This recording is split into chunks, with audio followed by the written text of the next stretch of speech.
이 합당 제안에 대해서 나는 그러니까 김민석 총리 이 표현입니다. 나는 오래된 원칙적인 민주통합론자 이렇게 이야기하면서도 이 시점에 그런 방식으로 제기된 논란이다 이렇게 이야기를 했습니다. 그래서 그러니까 3프로TV라는 그 유튜브에 나가서 한 이야기인데 이렇게 묻습니다. 정청래 대표의 합당 제안을 사전에 알고 있었느냐 이렇게 물어보니까 그날 그런 방식으로 발표될 것이라는 점은 몰랐다 이렇게 이야기를 한 거거든요. 사실 김민석 국무총리는 오늘 8월에 있을 당대표 선거 이제 정청래 대표는 연임을 노리고 있다고 하고요. 김민석 총리 같은 경우에는 이 당대표 선거에 나올 것으로 모두 추론하고 있는, 추정하고 있는 그러니까 그런 영역이어서 본인의 지금 이제 의사를 밝힌 것과 상관없이요. 그런 측면에서 사실은 이 한마디가 의미가 있다. 그리고 오늘 박지웅 평론가님 나온 것 말씀도 좀 들어보고 싶고요. 저도 굉장히 난처한데요. 굉장히 마음 먹고 발언했다. 그렇죠. 보통 이런 질문 나오면은 총리면은 당에서 결정한 일이라 제가 대답하기 그렇죠. 부적절하다 이렇게 피해갈 건데 말씀하신 것처럼 이렇게 정확하게 답을 하고 또 비판적인 입장을 이야기했다는 것은 본인이 마음먹고 이야기했다라고 봐야 되고요. 저는 거기에 대한 환경적 요인이 최근에 있었던 이 김어준 총수가 진행하는 여론조사에서 김민석 총리를 계속해서 서울시장 후보로 집어넣는 것과 그다음에 김어준 총수와 가깝다고 평가되는 조국 대표의 당과의 합당의 문제 이런 것들이 음모론처럼 좀 퍼져 있어요, 바닥에. 그런 상황에 대한 김민석 총리의 불편함이 저는 묻어나는 비판적 답이 아니었나 그렇게 보여집니다. 오히려 이 본인의 갈 길을 아주 명확하게 이야기도 했습니다. 왜 제가 이 말씀 드리냐면 김 총리가 이렇게도 이야기를 했거든요. 민주당의 당대표는 굉장히 자랑스러운 일이기 때문에 당연히 로망은 있다. 이렇게 얘기를 했습니다. 뭐 그렇게 얘기하면서도 물론 이렇게도 얘기합니다. 세상 일이 욕심을 낸다고 되는 것이 아니라는 점 정도는 안다.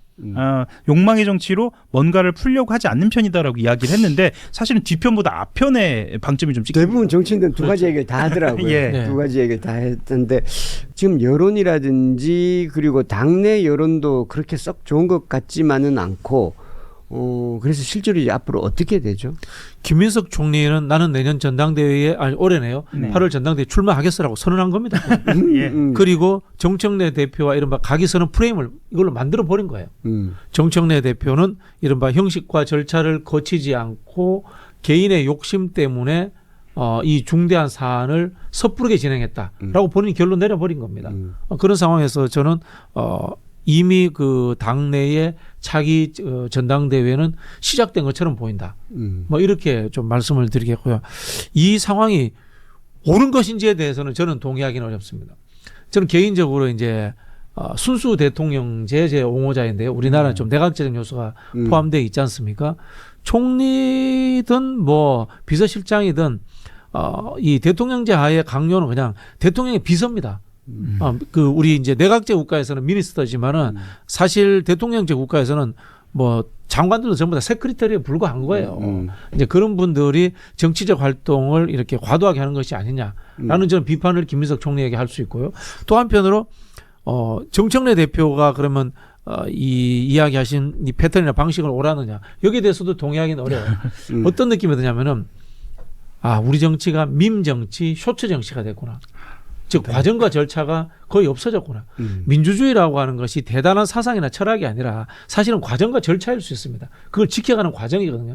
그런 것들이 어느 순간부터 없어져 버리고 이슈를 하나 만들기 위해서 밈처럼 충격적인 메시지를 던지면 성공한다라고 생각하는 것 같아요. 그러다 보니까 토론, 수기 이런 과정들은 생략돼 버립니다. 지금 민주당이 당원 민주주의라고 이야기를 합니다마는 당원들에게 1번안 2번안 던져놓고 선동해서 던져놓고 선택하라고 하지 그것의 장단점 토론 수기 제대로 된 적이 있습니까? 좀 부족했다라고 봅니다. 그런 부분에서 저는 뭐 정청래 대표가 던지는 방식 저도 사실은 통합의 장기적인 관점에서 총론적 관점에서 동의합니다마는 과정은 조금 미흡하지 않았나. 라는 생각이 그러니까 듭니다. 과정에서는 누구나 다 문제점을 지적하는데 결과적으로 그래서 이게 합당이 지방선거 전에 될 건지 안 될 건지 전망은 합당은 될 거라고 봅니다. 합당은 될 걸로 보고 이제 합당 이후에도 이 후폭풍이나 여지는 좀 남겠네요. 그게 당내 전당대회 용으로 남아버릴 것 같아요. 저는 개인적으로 아마 개인적인 생각입니다만은 이게 합당이든 정치 구조의 변화라고 하는 것은 첫 번째는 이재명 정부의 성공을 위해서 복무해야 된다. 두 번째는 다원적 민주주의를 확대하는 과정으로서 존재해야 된다. 이렇게 생각하는데요. 이거 별 관련이 없어요. 이게 왜 그러냐면요. 조국 혁신당은 진보 정당도 아니고 원래 민주당 하던 사람들이에요. 즉 그 이야기는 조국 혁신당과 합당한다고 해가지고 크게 뭐 영역이 확장된다거나 또 뭐 선거에 크게 도움이 된다거나 그런 부분도 없습니다. 호남에서는 도움이 되지 않나요? 귀찮은 일이 없어질 뿐이죠. 네, 솔직히 그렇죠. 말씀드리면 민주당이 되나 이중대가 되나 솔직히 말씀드리면 그거 아닙니까? 귀찮은 일이 없어질 뿐이지 않습니까? 그게 다고 그러면은 또 큰 손해가 있느냐? 큰 손해도 또 없습니다. 원래 같은 사람들이었기 때문에 그런 부분에서 이걸 이렇게 이른바 현직 총리와 현직 당대표가 차기 전당대회를 겨누는 구도로 가는 과정에서의 이슈 프레임으로 만들어갈 만큼의 중요한 이슈였던가?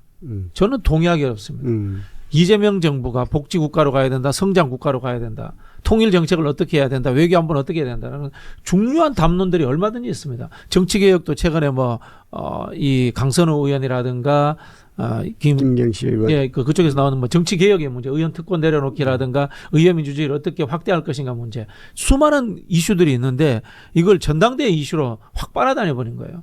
그런 부분에서 저는 좀 제 입장에서는 마땅치 않습니다. 그러면 이게 마지막으로 그것만 여쭤볼게요. 그러면 이게 이번 합당이 된다고 전망을 하셨으니까 합당이 되면 이제 이 합당은 8월 전당대회와 연결이 될 텐데 합당이 됐을 때 최대 수혜자가 정청래 대표가 되는 거 아닙니까? 이거 절대 아닐 거라고. 이렇게 당내 반대가 많은데요. 정청래 대표한테는 오히려 저는 큰 이익이 안 되고 최대 수혜자는 조국 대표죠. 그건 이제 지금 현재 당 바깥에서는 그렇죠. 이른바 앞마당에서 잔디깎기 기계 돌리다가 대형 잠실 운동장 으로 이제 들어오신 격이죠. 조국 대표한테는 엄청난 기회가 되는 거죠. 그러면 정청래 대표는 본인한테 유리할 걸로 이 합당을 추진해 왔는데 결과적으로는 그것이 본인한테 과연 얼마나 도움이 될지는 알 수 없는 상황으로 지금 흘러가고 있는 겁니까? 저는 정청래 대표가 이걸 유불리로 보지도 않았던 것 같아요. 유불리로 보지도 않고 이른바 이 1인 1표제에서 비롯된 당원민주주의 문제, 그다음에 정치개혁 이슈를 조금씩 크면서 갖고 와야 된다라는 본인의 나름 선의의 어떤 생각이 있었던 것 같아요. 근데 그게 아까 말씀드린 것처럼 하나의 밈이나 쇼츠 튀어나오듯이 툭 튀어나와 버린 거예요. 그렇죠. 시기와 방식의 문제겠죠. 그렇죠. 근데 이걸 하려면은 사실은 선거구제 문제라든가 또 이 연동형 비례제 문제 사실 건드려야 되지 않습니까? 이미 죽은 제도가 되어버렸잖아요. 위성정당 만들면서. 그렇죠. 예. 그런 문제라든가 또는 더 크게 나가면 개혁 문제라든가 이런 것들까지도 심도 있게 고민한 속에서 하나하나 과정으로서 던져야 되는데 갑자기 저는 밈처럼 튀어나왔다 이런 생각이 듭니다.